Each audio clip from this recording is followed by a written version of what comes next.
Dictation 12. Ready? There must be activities which train men for those that they are ultimately to carry out, and there must be possible achievements in the near future, not only a vague hope of a distant paradise. But although I believe that all this is true, I believe no less firmly that really vital and radical reform requires some vision beyond the immediate future, some realization of what human beings might make of human life if they choose. Without some such hope, men will not have the energy and enthusiasm necessary to overcome opposition or the steadfastness to persist when their aims are for the moment unpopular.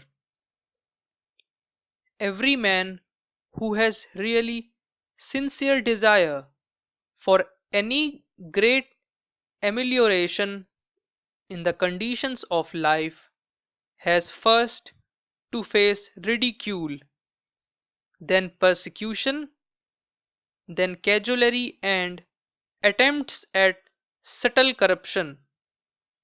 We know from painful experience how few pass unscathed through these three ordeals. The last, especially when the reformer is shown all the kingdoms of the earth, is difficult, indeed almost impossible, except for those who have made their ultimate goal vivid to themselves by clear and definite thought. Economic systems are concerned essentially with the production and distribution of material goods. Our present system is wasteful on the production side and unjust on the side of distribution. It involves a life of slavery to economic forces for the great majority of the community, and for the minority, a degree of power over the lives of others which no man ought to have. In a good community, the production of the necessaries of existence would be a mere preliminary to the important and interesting part of life, except for those who find a pleasure in some part of the work of producing necessaries.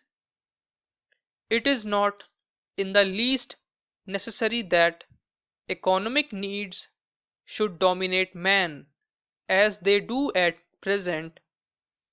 This is rendered necessary at present partially by the inequalities of wealth, partially by the fact that things of real value, such as a good education, are difficult to acquire except for the well to do.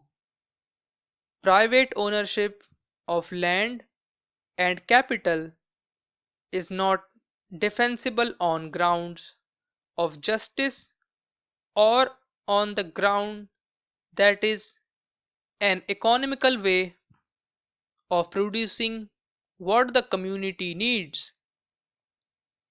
But the chief objections to it are that it stunts the lives of men and women, that it enshrines a ruthless possessiveness in all the respect which is given to success, that it leads men to fill the greater part of their time and thought with the acquisition of purely material goods, and that it affords a terrible obstacle to the advancement of civilization and creative energy.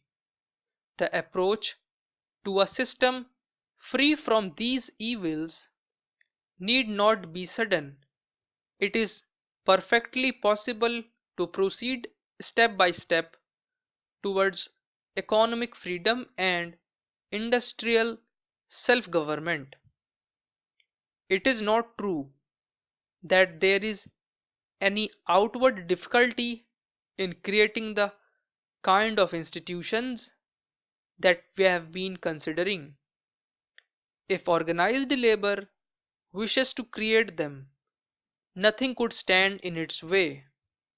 The difficulty involved in merely the difficulty of inspiring men with the hope of giving them enough imagination to see that the evils from which they suffer are unnecessary, and enough thought to understand how the evils are to be cured.